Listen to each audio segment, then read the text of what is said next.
Can we do it?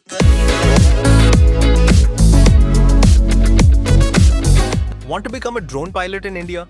Here's a simple step-by-step guide to get started. First, understand this. Flying a drone for fun is different from flying it professionally.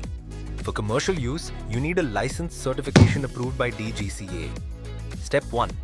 Choose the right training institute. Enroll in a DGCA-approved remote pilot training organization like Garuda Aerospace. This ensures your training is valid and recognized. Step 2. Learn the basics.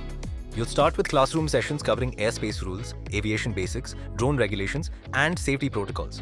Step 3. Simulator training. Before flying a real drone, you'll practice on simulators to understand controls, navigation, and emergency handling. Step 4. Practical flight training. Now comes real flying.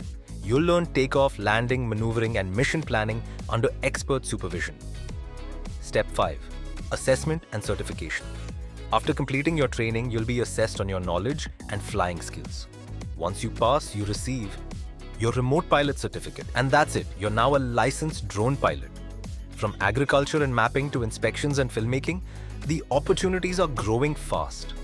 Because in today's world, drone pilots are not just operators, they're professionals shaping the future of technology.